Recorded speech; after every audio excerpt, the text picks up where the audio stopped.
falar. Neemias 2, tchau, vai com Deus. Capítulo 2, versículo 1 ao 9.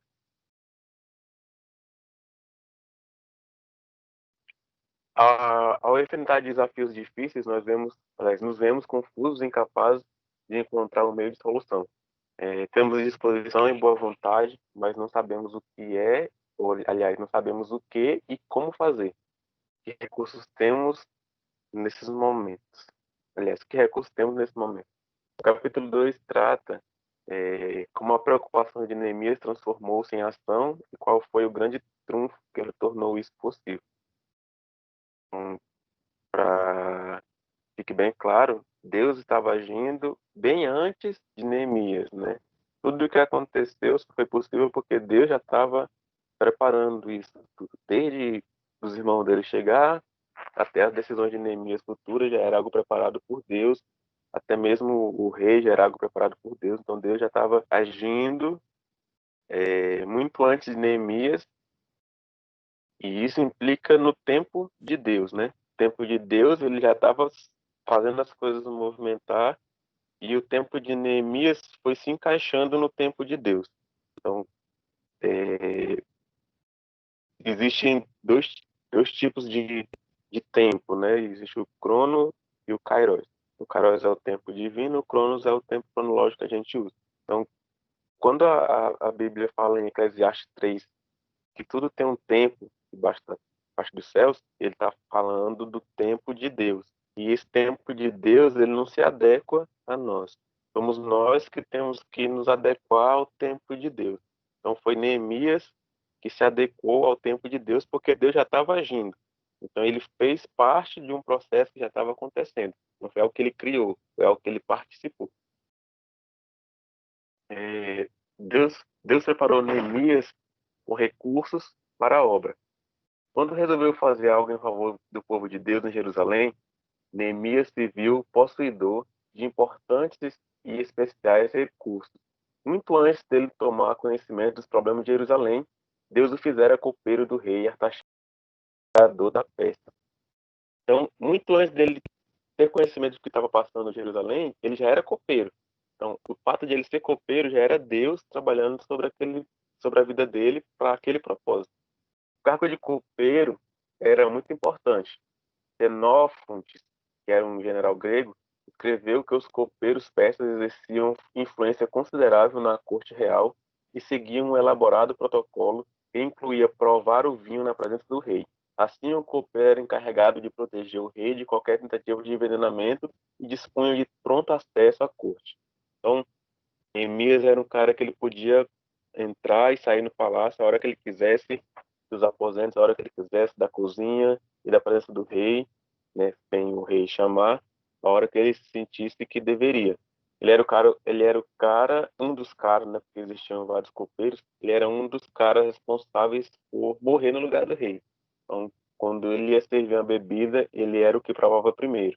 Quando existia algum banquete, ele tinha como obrigação provar a comida primeiro. No caso, como foi dito, se tivesse algum envenenamento, ele morria primeiro e o rei ficava vivo, né? Então ele era o cobaia ali. Então, por ter esse cargo, ele era uma pessoa de confiança do rei. Claro que o rei não ia desconfiar de um cara desse. E para exercer tal função, ele tinha que ter acesso a tudo. Então, o castelo era dele, o império era dele também. Então Deus fizera de Neemias um homem importante, de confiança e com livre acesso ao maior imperador de sua época. Essa era certamente uma condição muito privilegiada. Ele poderia falar com o rei quando quisesse e certamente contava com a confiança real. Deus age assim muitas vezes. Ele nos concede recursos e oportunidades para que a sua obra seja feita, mesmo que agora não saibamos como eles poderão ser utilizados. Mas no momento certo veremos como Deus preparou tudo perfeitamente. A gente pode levar isso em conta, né, com os estudos, com as orações, com as buscas, com os cultos. Para muita gente não faz sentido ter culto online, né? Para muita gente só faz sentido ter culto na igreja, no físico. Como para muita gente também não faz sentido estudar online, só faz sentido estudar presencialmente. Mas todos os recursos que Deus fornece, Ele fornece por um propósito, por um motivo. Então, nada que venha para somar no reino de Deus é em vão. Nenhuma dessas ferramentas que Deus dá é em vão. Tudo tem um tempo certo para o propósito certo que Deus quer que aconteça. Assim é hoje, assim foi antigamente. E como Deus já estava trabalhando desde muito antes de Neemias, né, foi Deus também que preparou o coração do rei para ouvir Neemias. Isso faz parte do que a gente leu no capítulo anterior, e é a resposta da oração, né, que Deus já tinha respondido, na verdade, a resposta da oração de Neemias no capítulo 1, no versículo 11, quando ele fala para o Senhor que espera que os ouvidos do Senhor estejam atentos à oração dele, para que ele pudesse prosperar em, em misericórdia à vista do rei. O rei pudesse ter misericórdia dele e fazer ele prosperar. Foi durante o meu mês de Quisleu, equivalente ao nosso dezembro, que Neemias ouviu pela primeira vez sobre o desamparo dos muros de Jerusalém e o estado de desmoralização do seu povo. Imediatamente ele se pôs a jejuar, e lamentar e orar. Durante 4 meses seguintes, durante os 4 meses seguintes, que é de Quisleu a Nisan, o Nisan, que é de dezembro a abril, ele persistia em oração. Embora ele fosse uma pessoa influente, pedir por Jerusalém, uma cidade conquistada e com um histórico de grandes rebeliões, né? A Bíblia toda relata grandes rebeliões de Jerusalém, ele poderia desagradar o rei, porque ele poderia fazer com que o rei pensasse que ele estivesse parando um motim, ou que estava abusando da sua condição de copeiro e importunando o rei com problemas pessoais. O tempo que Neemias passou orando, cara, de dezembro a abril, são 4 meses, dezembro, janeiro, dezembro, janeiro, outubro, fevereiro, março, abril, 4 meses. Então, foi 4 meses de muita preparação. Em 4 meses, ele não passou só orando palavras sem sentido. Neemias sabia os riscos que corria ao se dirigir ao rei, e além disso, se o rei dissesse não ao pedido dele, tudo estaria perdido e nada poderia ser feito por Jerusalém. Por isso, pediu a Deus que abrandasse o coração do rei, de forma que ele permitisse deixar suas responsabilidades no palácio com o intuito de dirigir a reconstrução de Jerusalém. Então, ele sabia que, como ele era o copeiro, ele tinha essa liberdade de estar perante ao rei, mas ele sabia que não podia importunar o rei de qualquer maneira. Sabendo disso, ele já ora pedindo para que Deus dê uma quebrantada no coração do rei e que Deus faça com que o rei permita ele fazer as coisas que ele quer fazer. A resposta de Deus, né, que Deus preparou a situação certa para o pedido. A resposta de Deus à sua oração veio de uma maneira inesperada, quando o rei e a rainha estavam jantando em um palácio, e o centro das atenções naquele jantar foi Neemias, o copeiro. Os súditos persas deveriam comparecer inteiramente felizes na presença do seu soberano. Até aquele momento, Neemias conseguiu esconder a tristeza do rei. Entretanto, nessa ocasião, em particular, o rosto de Neemias deixou transparecer sua profunda dor acerca das dificuldades do seu povo. Aí a gente dá uma paradinha para poder comentar essa parte disso. O cara, ele tinha a obrigação de se apresentar ao rei de maneira feliz. O copeiro que ele se apresentava ao rei com um semblante triste, ele tinha como, dentre uma das penas, a morte. Durou, o Gabi, durou até o livro de Esther. Eu vou ver quanto tempo durou o reinado dele, embora, como isso é depois de Crônicas, antes de Crônicas, talvez, depois de Crônicas, talvez não esteja datado, mas provavelmente ele durou um pouquinho, porque no livro de Esther ainda é o Artaxerxes, ainda é bem depois.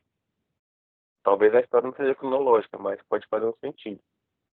Eu te trago no final. Valeu. Então eles não podiam entrar na presença do rei de maneira triste.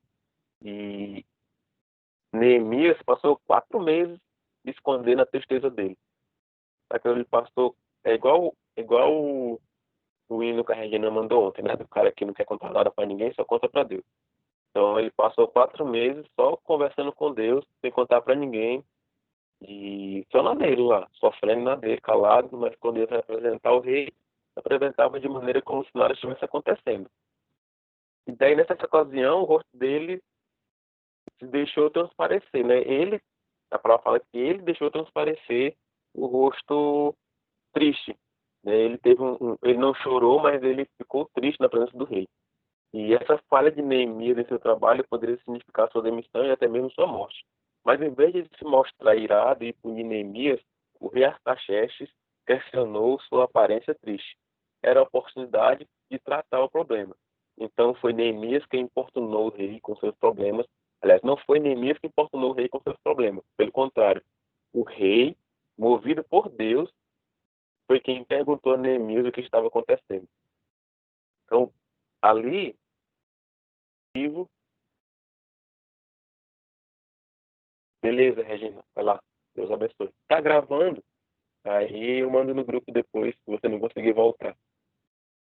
É, Só dele se aproximar, só dele ter o semblante triste notado, já era motivo de ele ser expulso do palácio, né? E até condenado à morte.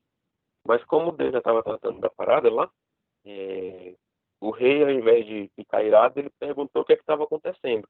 É, Talvez a intimidade com Neemias ele já o conhecia e tal. Então, para que ele tivesse triste durante esse tempo todo, ele já deveria estar passando por alguma coisa e o rei quis saber o que estava acontecendo. É, e Neemias age com prudência, né? Embora o rei tenha lhe perguntado e dado abertura, isso não quer dizer que ele poderia fazer ou falar qualquer coisa. Diante da pergunta do rei,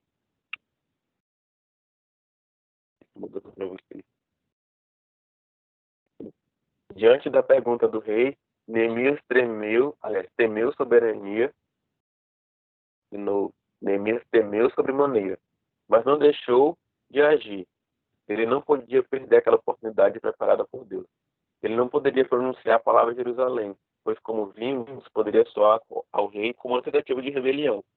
Neemias se referiu à dificuldade da cidade de seus ancestrais. Teve isso, aliás, talvez isso tocasse em uma resposta.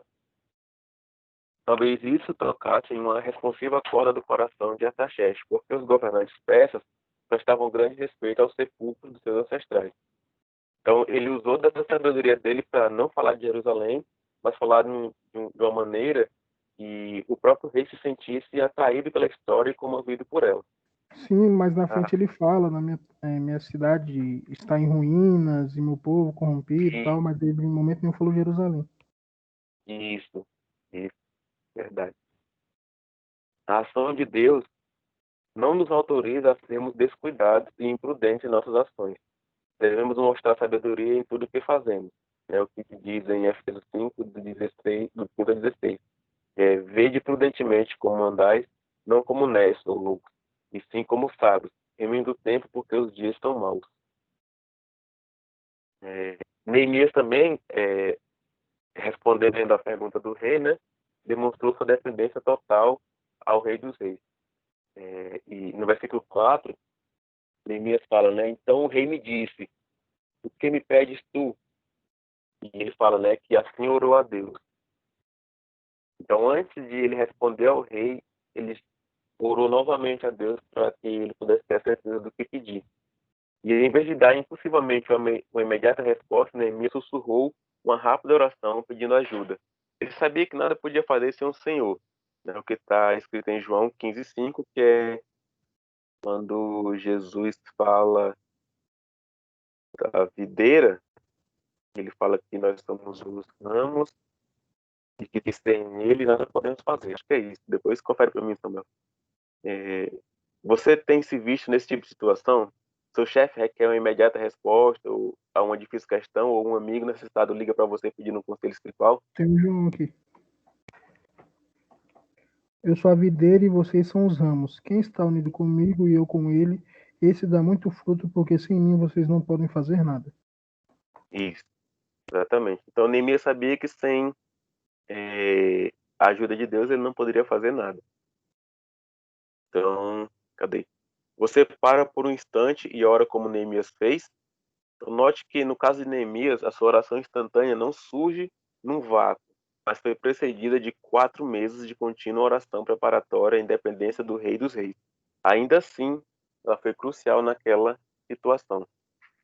Então, se ele passa só 4 meses orando palavras sem sentido e na hora necessária que o rei pergunta o que é que ele quer, ele não sabe o que é que ele quer, não adiantou de nada a oração dele. Então, Neemias demonstra clareza ao fazer o seu pedido. Certamente ele tinha, em meio às suas orações, planejado o que deveria dizer ao rei quando Deus providenciasse a oportunidade. Essa parte não estava grifada de amarelo, né? Que é só o tema que é grifado. Eu acabei grifando ela porque é exatamente o que eu disse ainda agora, né? Se ele tivesse passando 4 meses assim, só enchendo linguiça, orando enchendo linguiça, na hora que a oportunidade surgisse, ele não ia estar preparado, saca? Então ele passou 4 meses orando e falando, mano, quando isso aqui der certo, eu vou falar isso aqui. Quando o rei falar isso aqui, eu vou responder isso aqui. Quando ele perguntar isso aqui, eu vou responder isso aqui. Então, a oração dele já tinha no coração dele dado a resposta, né? Então, ele já orava como se ele já tivesse recebido e já aprontava o seu plano de investida. Então, ele nunca orou desacreditando que seria negada a situação para ele. Ele sempre orou dizendo assim, não, daqui já está na mão já. Vou orar e vou me preparar, porque quando ele disser assim, o que é que tu quer? Eu vou saber responder. Cara, ele relata o que ele quer com tanta maestria que parece que ele tinha notado. Sabe? Parece que ele estava lendo um pedaço de papel na frente do rei. Neemias estava tão preparado para solicitar exatamente o que necessitava, que era a permissão para se ausentar do trabalho, e assim ele poderia viajar para Jerusalém. Mesmo não dizendo para onde ir, ele pediu permissão para se ausentar. Cartas contendo o selo real e endereçadas aos governantes do território pelos quais ele viajaria, com o intuito de garantir passagem segura. Né? Vai que o rei deixa ele passar e em outra cidade o cara fala, não, ele está fugindo, mata ele. Uma carta a Asaf, que era guarda dos matas do rei, guarda das matas do rei, requisitando madeira para a reconstrução das portas e dos muros de Jerusalém e para a construção de uma residência pessoal. Ele fez com dedicação a sua parte e fizera tudo o que estava ao seu alcance para que Jerusalém fosse reconstruída. Cara, agora imagina ele orando e dizendo assim, eu preciso disso, tenho que pedir isso. Eu preciso de madeira, então vou pedir madeira para o rei. Eu preciso passar por todas as províncias, então eu tenho que pedir para o rei carta aberta, carta branca, né, como diz o Bolsonaro, carta branca para passar por todo lugar. Então eu preciso construir uma casa para mim, então eu preciso de madeira para construir uma residência. Eu preciso disso, eu tenho que pedir aquilo. Foi 4 meses bem aproveitados durante a oração e serviço real. O, o versículo 5 fala assim: Eu disse ao rei: Se for do agrado do rei, e se teu servo for achado em graça tua vista, que tu me envies ajudar a cidade dos sepulcros dos meus pais, para que eu possa edificá-la. E o rei disse-me, estando ainda a rainha também assentada junto a ele: Pois quanto tempo durará a viagem? E quando tu retornas? Assim aprove o rei me enviar, e eu lhe apontei um tempo. Então o rei falou assim, ó, beleza, mas tu vai quando é que tu volta? Quanto é que tu vai durar? Até quando é que tu vai ficar fora? Se tu não voltar, tu já era.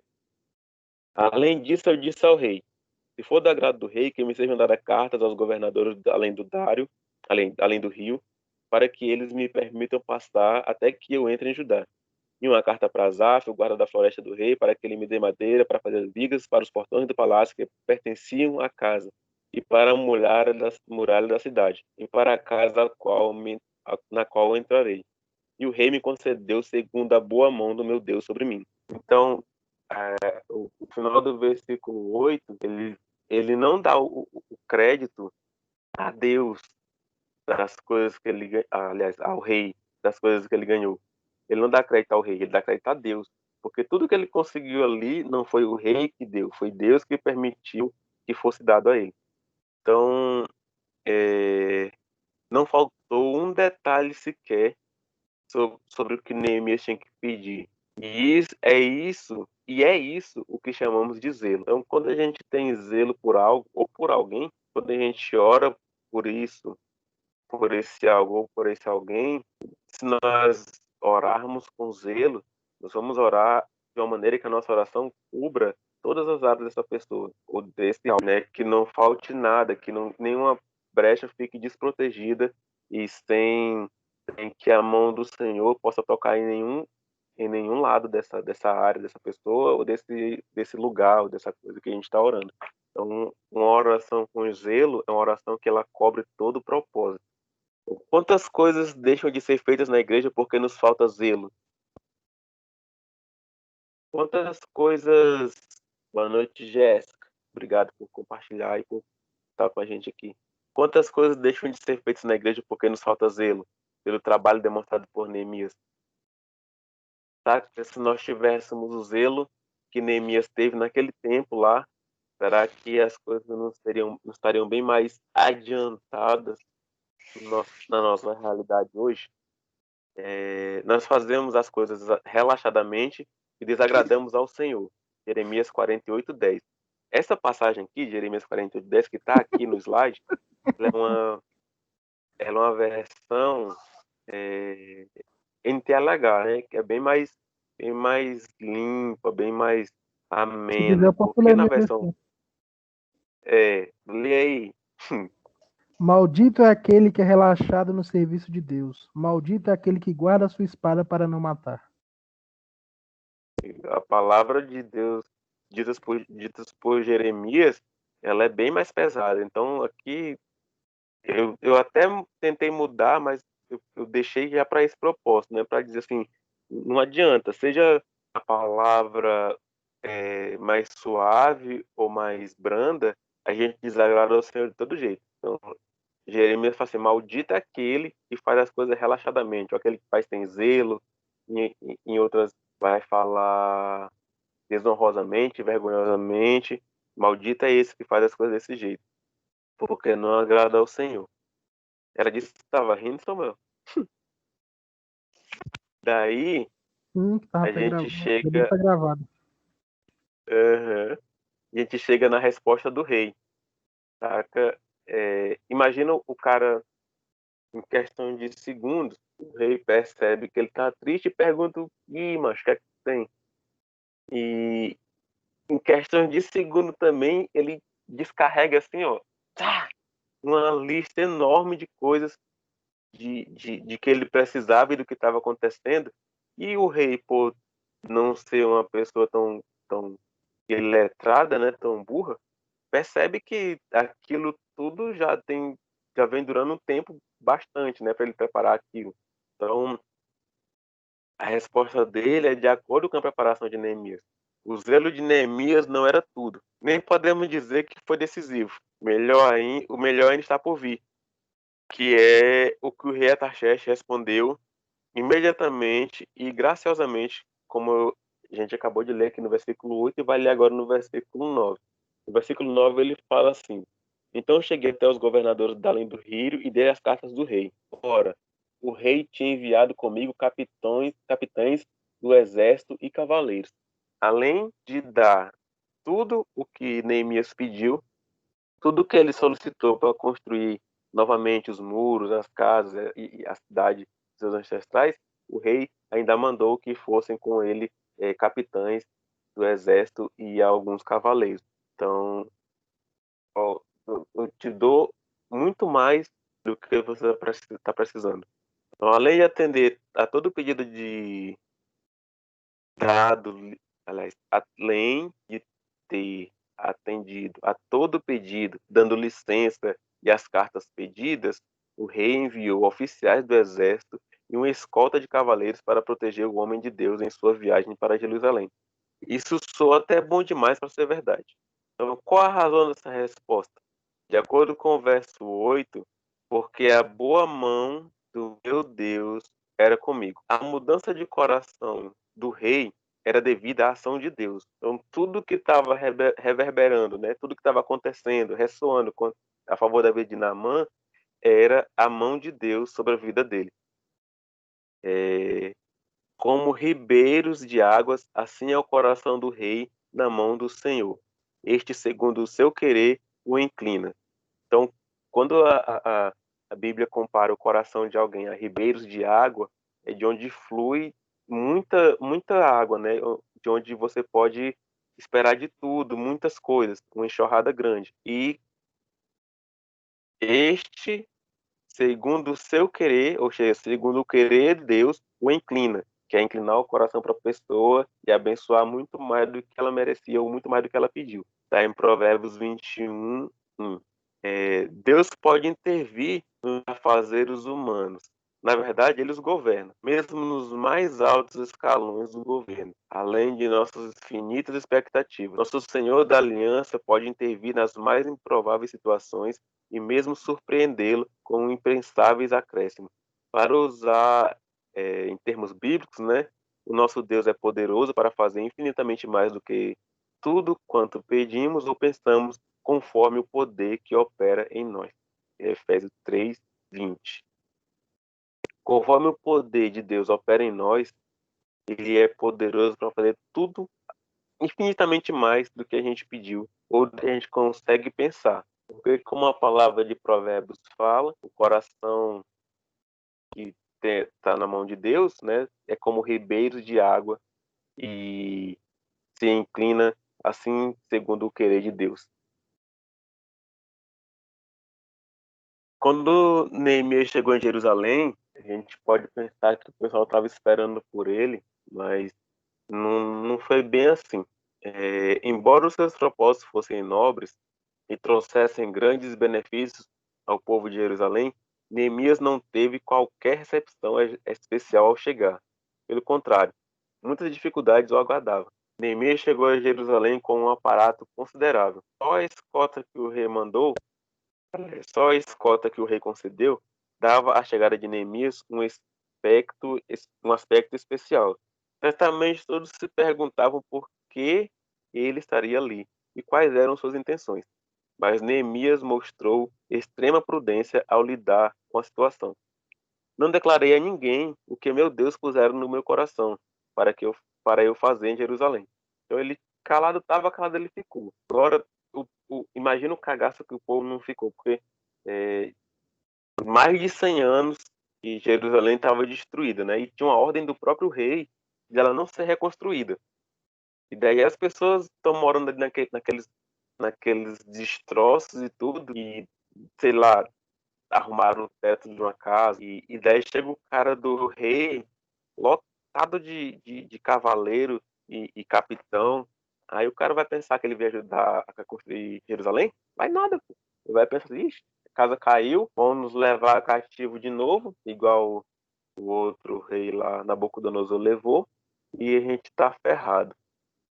Mas como Neemias não falou nem A nem B, todo mundo pensava uma coisa diferente, né? E Neemias esperou 3 dias antes de fazer qualquer coisa. Passou 4 meses orando. Passou mais uns dias de viagem. Quando chegou em Jerusalém, passou mais 3 dias esperando para poder fazer alguma coisa. Durante meses ele esteve orando e pensando a respeito do que fazer em Jerusalém. Ele tinha uma ideia bem definida sobre o que fazer, tanto que expuseram a ideia com clareza ao rei. Mas chegando em Jerusalém, resolveu esperar 3 dias. Não sabemos o que ele fez nesse período. Talvez tenha orado, buscado confirmação de Deus aos seus planos, ou para que Deus fizesse aquele temor que temos quando chega a hora de pôr em prática o que planejamos. Então ele pode ter orado para que Deus confirmasse, ou para que Deus tirasse, né, o medo de fazer as coisas na hora que é para fazer. Porque, como meu professor falava, a teoria ela é muito bonita, né? Muito agradável, mas a prática ela amedronta. Então, na teoria todo plano é um mar de rosas, mas na prática ela traz um mar de medo. E daí, isso é especulação, né? A Bíblia não fala. Talvez ele tenha orado para isso, para que ele não pudesse sentir medo em relação ao que ele fosse fazer. É, talvez estivesse observando o povo para conhecer por si mesmo o seu estado de mente ou planejando a melhor forma de conduzir toda aquela situação. Mas o fato é que não houve pressa, nem afobamento. A prudência nos confere paciência. Quantas vezes cometemos erros por sermos apressados ou por agirmos irrefletidamente? Um tempo, o mínimo que seja, para pensar ou para acalmar os ânimos, ou para ouvir mesmo, muito pode nos ajudar na condução de situações adversas. É o que diz em Tiago 1,19, que diz: todo homem, pois, seja pronto para ouvir, e tardio para falar, e tardio para se irar.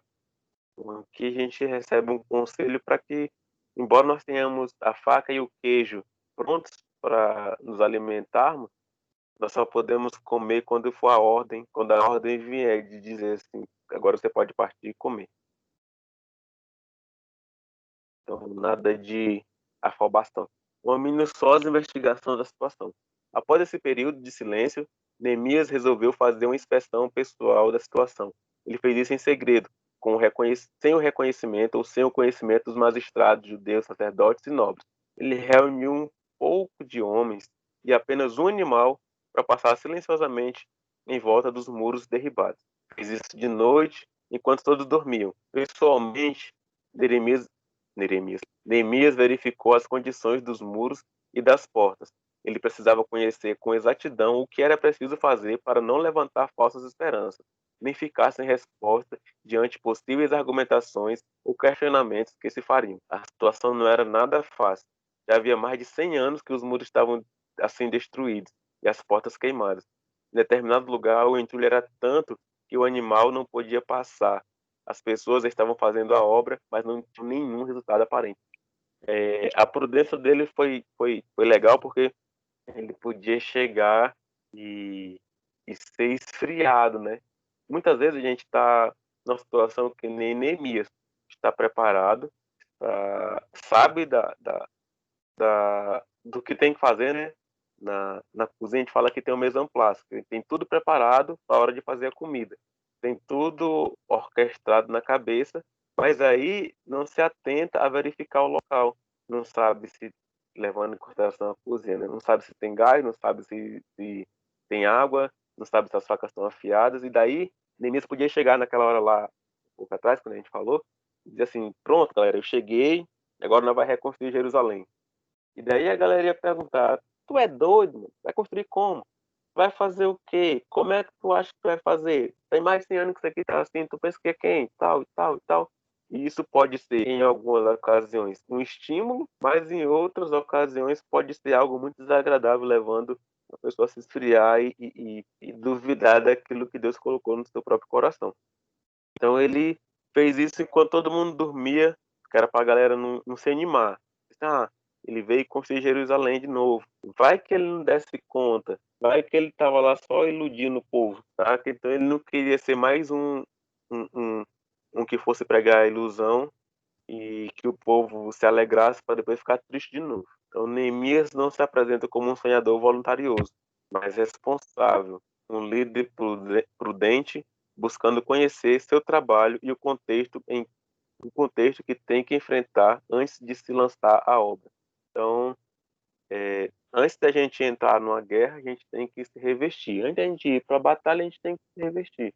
Antes de a gente ir para a obra, tem que usar todo o equipamento necessário. E assim, Neemias fez. Antes de começar qualquer coisa de reconstrução, ele deu uma volta pela cidade, viu o que ele tinha que fazer, viu qual era as dificuldades maiores que ele ia ter e daí decidir como seriam feitas as coisas. Neemias mostrou firmeza em seu desafio. Ele não era imprudente, mas também não era nenhum covarde. A preparação visava a ação e ele agiu.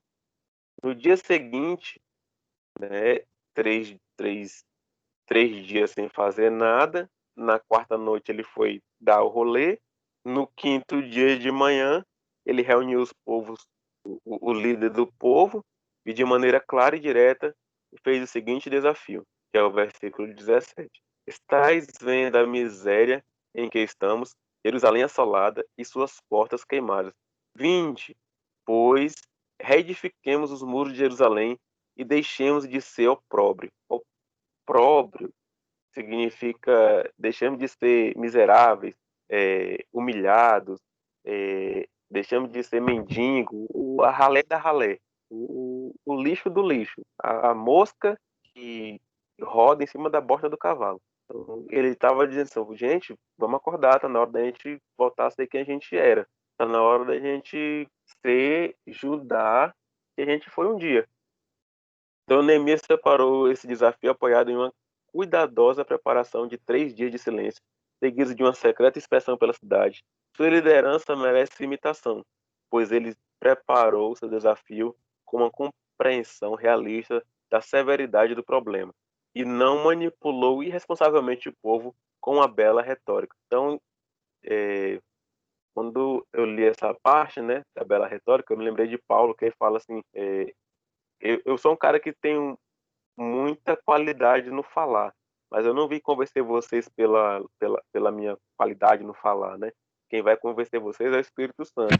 Não sou eu que convenço com as minhas palavras bonitas, mas é o Espírito que convence vocês. Então, Neemias não usou palavras bonitas para convencer o povo a agir. Ele viu o que estava acontecendo, né? Então ele soube da miséria, ele deu a volta pela cidade, viu que estava tudo destruído, queimado. Então falou pro povo: ó, vocês estão vendo isso aqui não? Tá tudo assim. Bora construir de novo para deixar de ser vagabundo, deixar de ser lascado, deixar de ser o ralé da ralé. Então, ele dá aquele choque de compreensão, saca? Sobre o que está acontecendo. Muitas vezes a gente está numa situação que a gente tem um meme que fala assim: eu entendo, mas não compreendo. E você entende o que está passando, mas você não compreende a situação, a severidade do problema que aquilo está acontecendo, daquilo que está acontecendo. Então você nem entende, nem compreende. Neemias não usou de palavras bonitas para poder engabelar, como diz no Nordeste, engabelar o povo e conseguir que o povo trabalhasse para ele.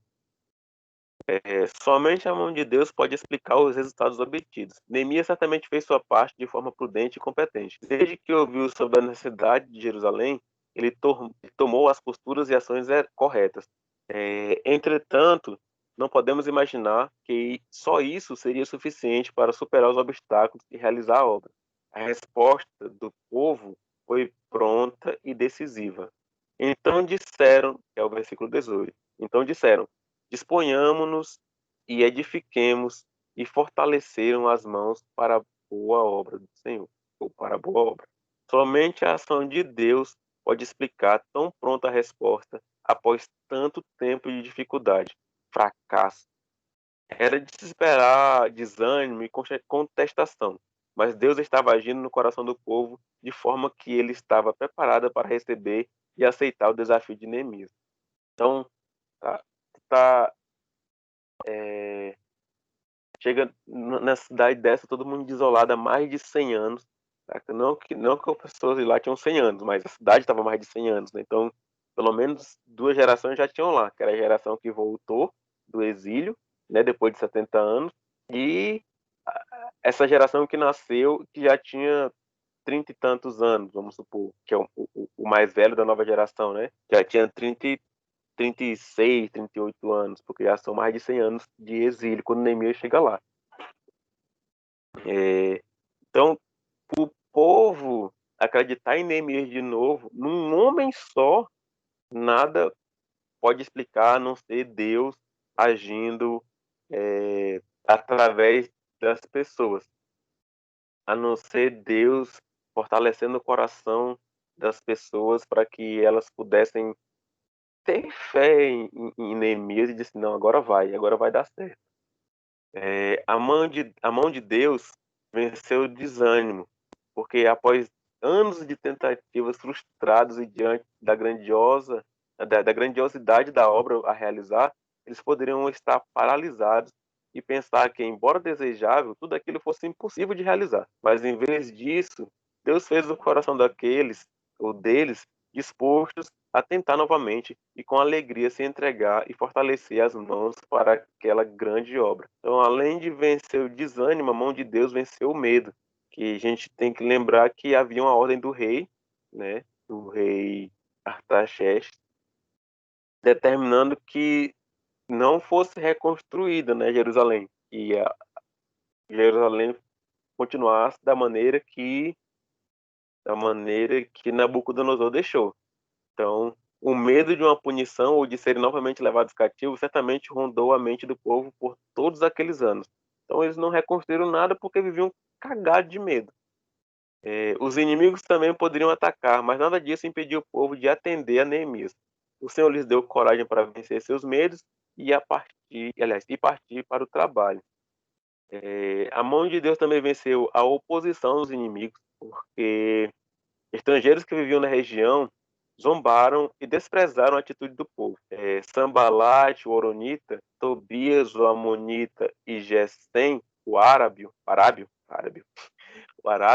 falsamente acusaram os judeus de preparar uma rebelião contra o rei.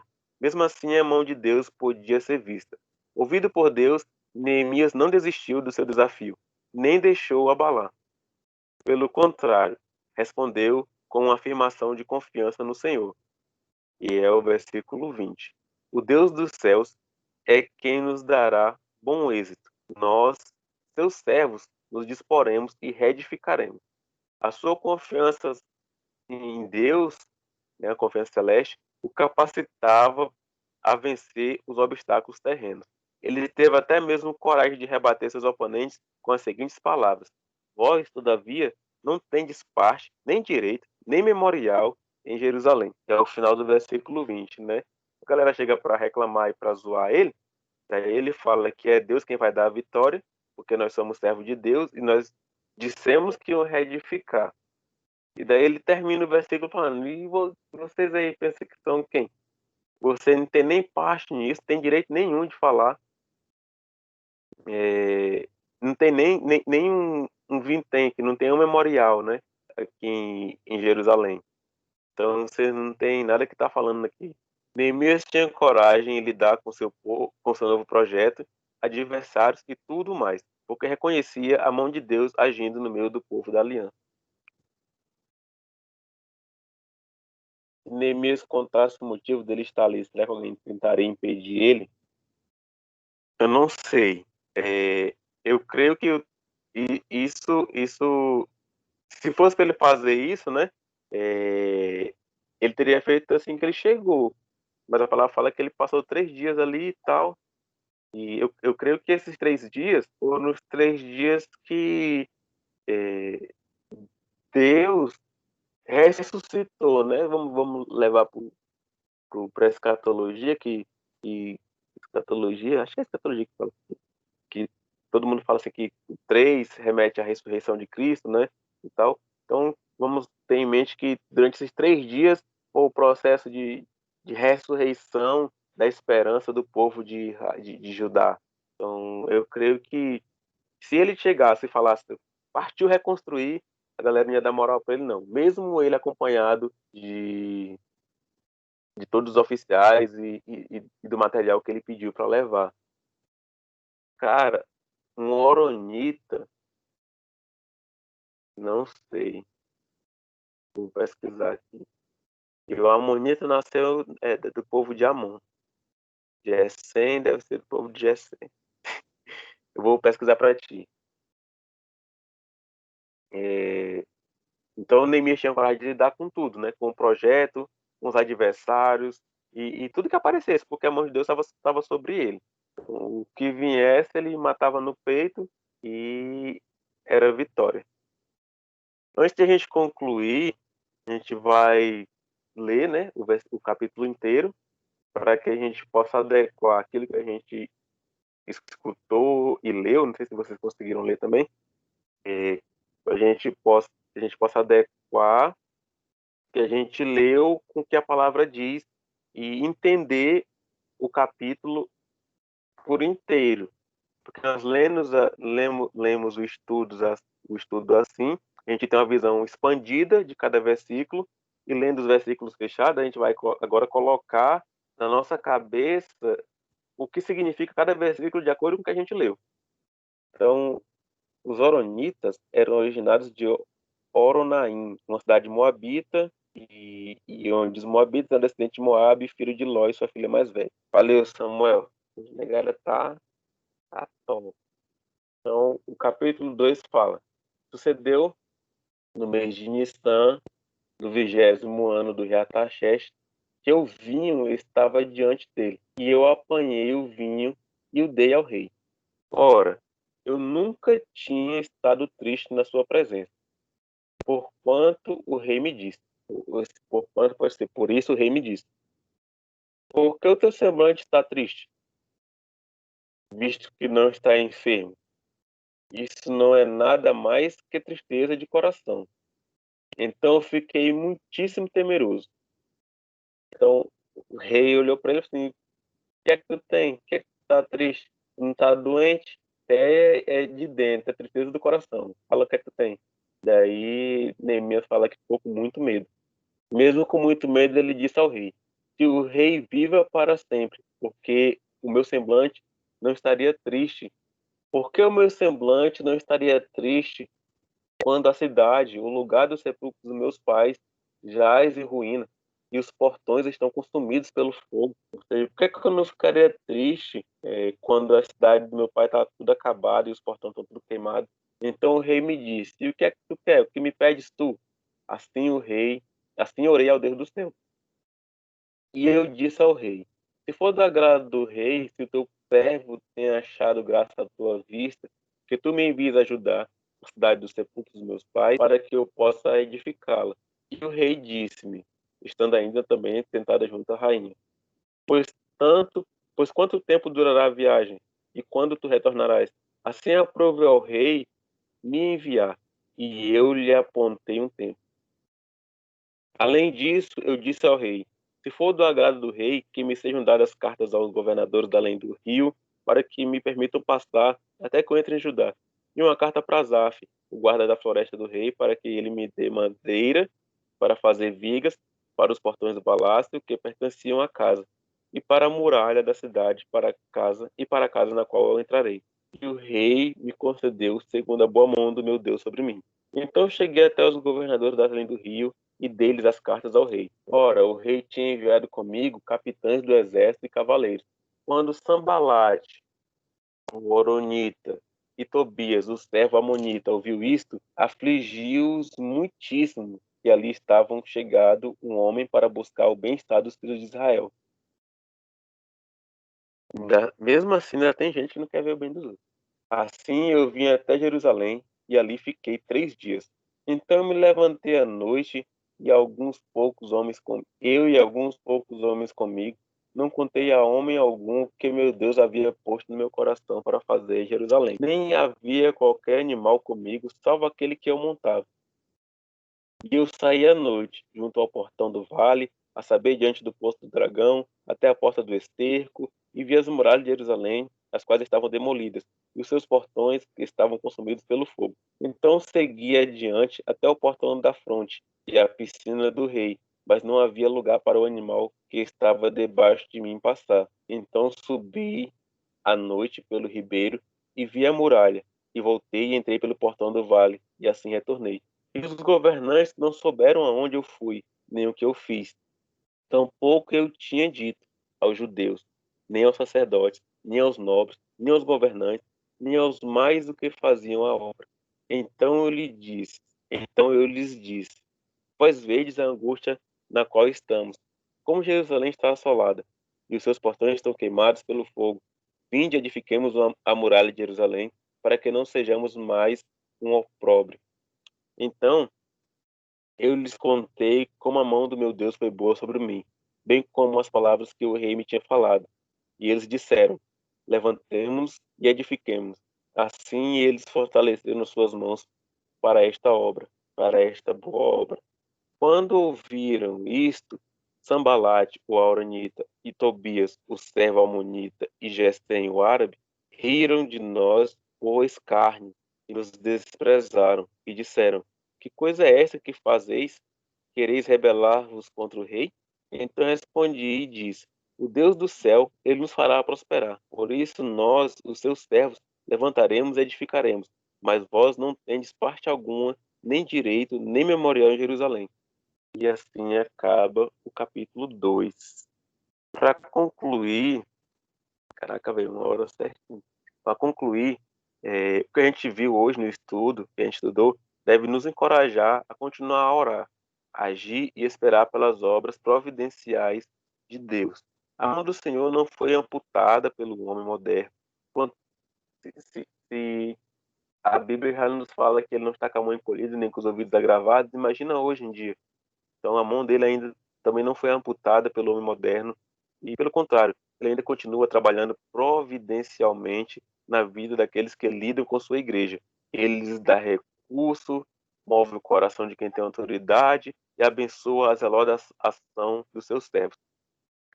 Como os nossos recursos, habilidades e qualidades pessoais podem servir no auxílio de pessoas necessitadas e na solução de questões difíceis? A gente pode dizer que nós temos feito tudo ao nosso alcance para realizarmos o bem do nosso trabalho na igreja? A chegada de Neemias em Jerusalém certamente gerou muita expectativa nele e no povo. Mas a ação prudente e firme de Neemias, inflamada pela ação poderosa de Deus no coração do povo, possibilitou o início da reconstrução de Jerusalém, a despeito de todos os empecilhos. Isso deve nos fazer pensar como têm sido dirigidas e guiadas as nossas ações. Nós temos demonstrado prudência e firmeza e clareza, especialmente consciência da ação de Deus em tudo o que fazemos. Que Deus nos torne, aliás, que Deus nos abençoe e nos torne Neemias de nossa época. Final. Por hoje é isso. Alguém quer falar alguma coisa, escrever alguma coisa? Deu É, para entender tudo direitinho? deu. Ele aborda bastante é, a situação de que as coisas visualmente não estão se movendo, mas ele preparou em oração 4 meses para as coisas se desenvolverem no futuro, entendeu? Sim, Então, velho. não é porque as coisas não estão visualmente sendo construídas, as paredes da igreja estão sendo construídas, estão sendo levantadas, o piso está sendo formado, não significa que não está acontecendo, porque é, tem praticamente 4, 5 anos que está tendo oração em favor disso, É, entendeu? Para as coisas se moverem agora. É isso. ainda falta mais 3 dias, né? Que ele passou. Exatamente. Tudo bem, Gabi.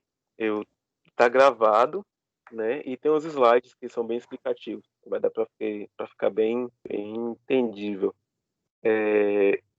Samuel, é engraçado que tu falando isso, eu pensei assim, né? No físico não estava construído, né? Mas ele já Uhum. tinha construído tudo no mundo espiritual já, né? Porque ele já estava vendo no espiritual o que ele ia precisar para construir no físico. Então, vou precisar de madeira, vou precisar de carta, vou precisar disso, vou precisar daquilo. Então, tudo que ele construiu no espiritual, né, no capítulo 2 ele traz para o físico, né? E ali, do 3 em diante, ele já mete uma bronca já para tornar tudo que era espiritual, tudo que era sonho, realidade. Uma preparação incrível e faz jus a que a gente passa hoje, né? Sim, tipo, para muitas pessoas podem ser 4 meses de oração, para outras podem ser 5 anos, mas no 40. final, no final o resultado foi exatamente o mesmo. O Sim, muro de Jerusalém foi reconstruído, mesmo com o pessoal ao redor caçoando e não acreditando no que Deus preparou. Ele orou e planejou e estudou todo o ambiente antes de tomar suas decisões e de pedir para o Artaxerxes. sim. Então, é se preparar e estudar bem o que vai se fazer para quando tiver oportunidade acontecer. Eu tiro muito isso com a minha mãe, porque tipo, ela fala que eu sou bastante ansioso para as coisas e eu já discordo bastante. Eu planejo minha vida e todos os passos que eu vou fazer para quando eu tiver, seja condição financeira, o sentimental, as coisas já estarem organizadas, entendeu? Então, para não Entendi. deixar de última hora, as coisas já estão pensadas há muito tempo, para quando tiver Vai te pegar oportunidade, você já desprevenido, ocupar. né? Exatamente.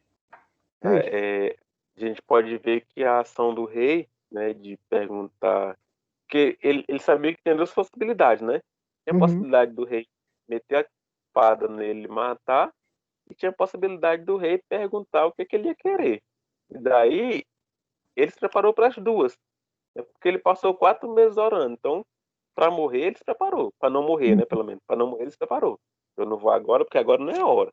Então, quando ele percebeu, e isso é interessante porque assim, não é o rei que fala para ele que é a hora, não é a rainha que fala para ele que é a hora certa, mas é Deus que fala para ele que é a hora certa. Então, Sim. se o relacionamento com Deus em prol daquele que você está orando não tiver bom, a hora certa vai passar e a gente não vai nem perceber. Exatamente, como igreja é exatamente isso, porque a igreja não é uma só pessoa, e Sim, sim, digamos, uma família, entendeu? Então todos têm que estar preparados. então, muitos Tipo, membros. o momento pode ser agora e a gente não tem um relacionamento sério com Deus, e não está buscando o suficiente, não está se preparando os 4 meses, e a oportunidade acaba passando, entendeu? E isso, é, dois raios é muito difícil cair no mesmo lugar. É interessante que no período que a gente está, são realmente meses de preparação, né? A gente está sem Exatamente. Estamos aí há seis físico. meses de preparação. Já vamos para o oitavo ou nono mês de isolamento, de distanciamento, Aham, então são meses de preparação, né? Então, o que eu sempre falei, se a gente não estiver se preparando, vai chegar a hora que a gente vai ser cobrado, não cobrado a preparação, mas uma situação vai cobrar uma preparação. uhum, Algo vai exigir que a gente tenha, sei lá, orado por uma enfermidade, orado por resistência física, orado por alguma coisa. Algo vai exigir uma preparação específica e se nós não estivermos atentos, nós não vamos estar preparados para isso. sim. E quando você falou sobre ele ter se preparado e, tipo, ter criado a lista na cabeça dele, do que ele iria precisar, e de quando o Ataxerxes perguntasse, ele já sabia de qual salteado que ele deveria apresentar, veio na minha cabeça aquela parada de, tipo, sobre o pessoal que estuda teologia e os ateus saberem mais do que o pessoal que se diz cristão, entendeu? De não se Sim, preparar, não sim. estudar, para quando ser questionado não saber o que falar, entendeu?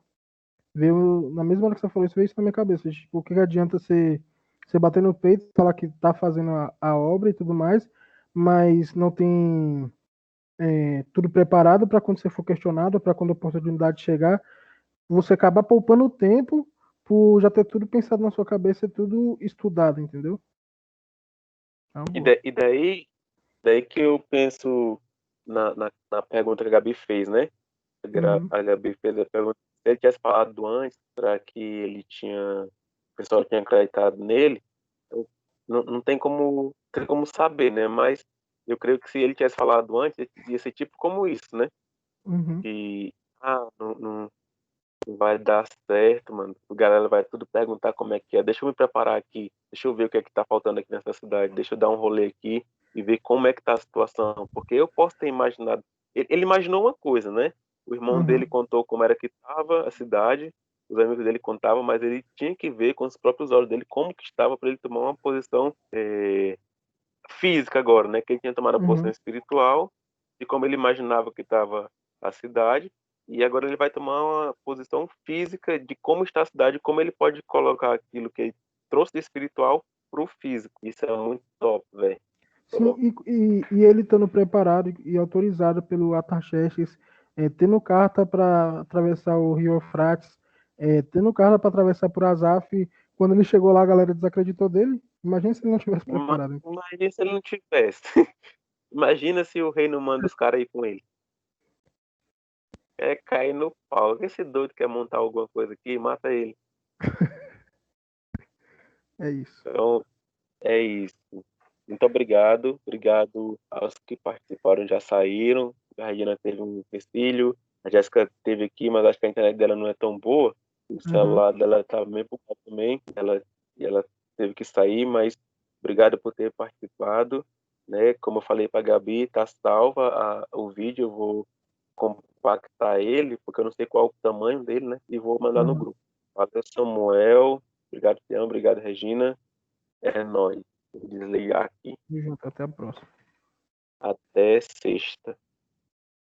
Valeu. Falou.